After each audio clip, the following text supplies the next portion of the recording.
Before Wayne Gretzky became a youth sensation in the WHA in the early NHL, this guy paved the road for him in a lot of ways. One of the youngest superstars in WHA history, one of the youngest superstars in NHL history, or entering the league, an established star. Real Buddy Cloutier had a very interesting career. We're going to touch a little bit about this, and the controversy about various trades that were involving him, and also how he's tied to NHL history. Now, Cloutier spent his best years as a winger with the Quebec Nordiques during their glory years, including the 1977 Avco Cup title winner.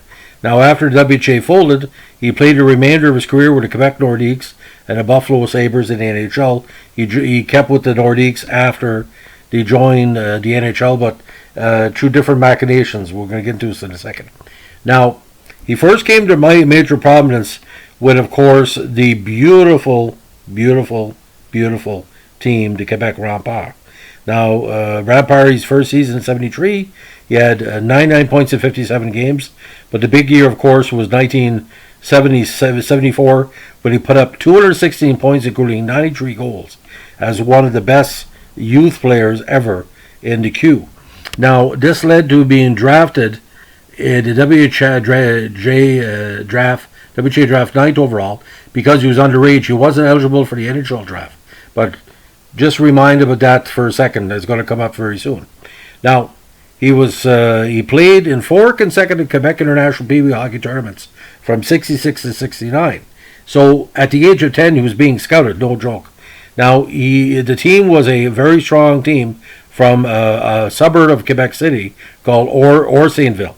Now, touted as the most promising prospects in the history of the Q. Again, he led the Remparts to Memorial Cups in those 3 seasons where he excelled.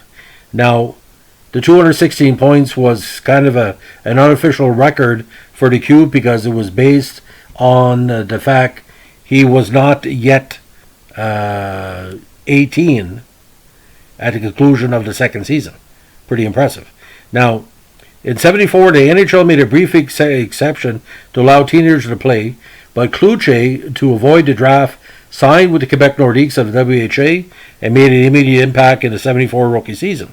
He scored 26 goals and helped the Nordiques to the Avco Cup finals. Now, the next season saw Buddy break into stardom as he notched 60 goals, began a streak of 4 seasons with at least 56. Again in 77, he scored 66 goals and 141 points to lead the WHA in scoring, with 14 goals and 13 assists in 17 playoff games, to lead the Nordiques, coached by Jacques Demers, to their only Avco Cup championship. His best goal-scoring season came in WHA's final year of 79, where he had 75 goals. At the time, it was the 3rd highest total in professional history. Now, prior to the WHA's merger with the NHL, and this is where it got really freaky, and bear with me for a second. Cloutier's NHL rights belonged to the Blackhawks, who had selected him in the 76 NHL amateur draft, 9th overall. A gamble. And the gamble paid off, but now with Cloutier. The incoming WHA teams had a maximum of 4 priority selections, up to 2 skaters and 2 goalies, that he can protect from being reclaimed by the NHL team that held their rights.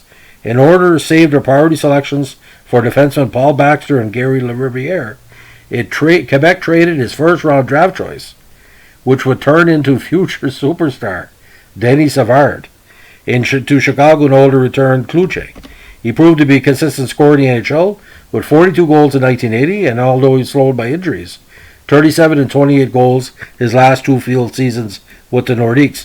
Now, for anybody that didn't see him play, he was kind of a combination of Adam Oates, Steve Shutt, and Guy Lafleur.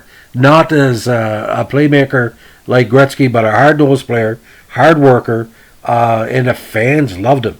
They would scream his name, Cloutier, and it was amazing too, because this was the Nordique team that wasn't really in the Battle of Quebec yet.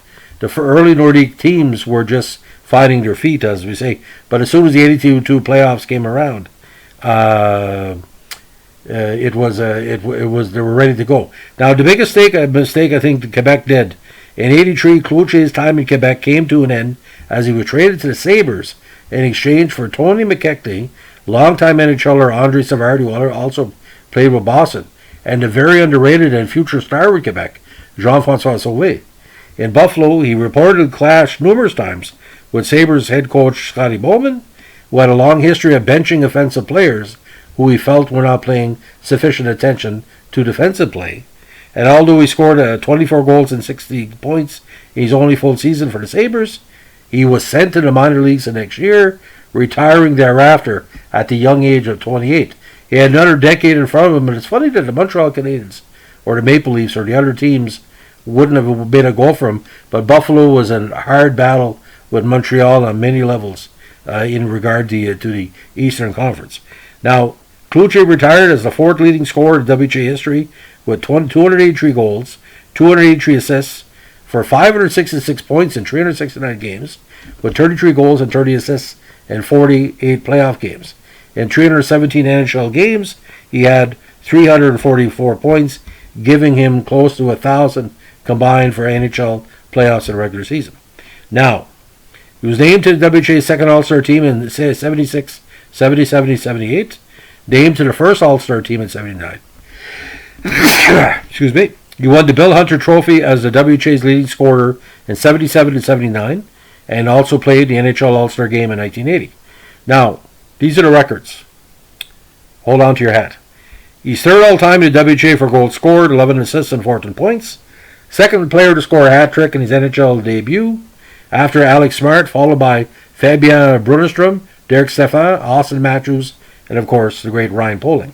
He is the youngest pro hockey player in history to score 60 goals in a season at age 19. Youngest pro hockey player in history to score 100 goals at 20 years, 89 days. Youngest pro hockey player to score 200 goals at 21 years, 229 days.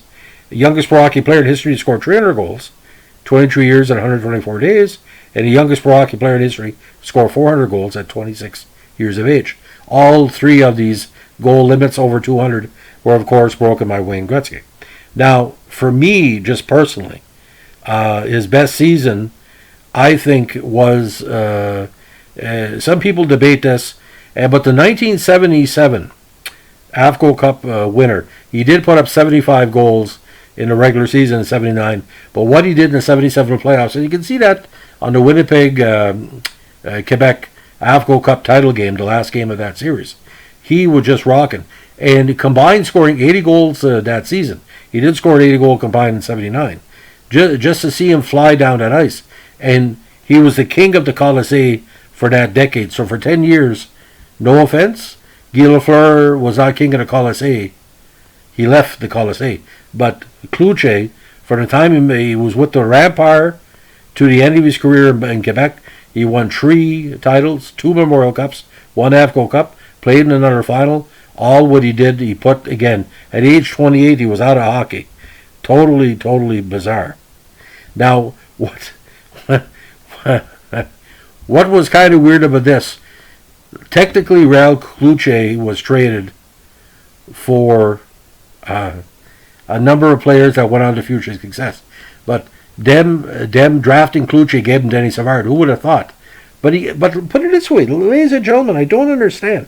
Montreal had Steve Shutt, the disgruntled Steve Shutt. They had other disgruntled players. You could have made a trade with Buffalo for Steve Shutt for Cloutier. Cloutier would have been a perfect fit, but he was locked out. I don't think the Sabres were going to trade anybody, and the Western Conference had their stars. But you can imagine if Cloutier would have played with Gretzky, would have played with Doug Gilmour in St. Louis, would have played with the Jets. Dale Hawerchuk had boggles in the mind. But maybe, like I said, did Scotty Bowman blacklist him? I don't know. He was the best player pound for pound in Quebec hockey for like 5-10 years, because there wasn't many players better in the NHL. Just as good as Guy Lafleur, in my basic opinion, and he had the points to prove it. But people thought maybe dangerous thoughts, because you couldn't fight with Scotty Bowman. And again, Bowman was respected in the league, and Bowman wanted to bench you. But you look at Tortorella, what he did with those 2 players that one was traded for and the one that left. I mean, that's mind games. And maybe Réal Cloutier kind of quit because he didn't believe in mind games, and he wasn't going to play mind games to anybody else. But if anybody that listened to my podcast knows the true story why Cloutier never went to play for Team Canada or play in Europe or whatever. I really like to know. Because the best years of your lives usually is in your late 20s, early 30s. I know for me, that was a quarter century ago. That was the best time of my life. So, life is funny that way. So that's the story of Buddy Cloutier, in my opinion, one of the most underrated athletes in Quebec sporting history. I'll leave it at that. Thanks for listening. Bye.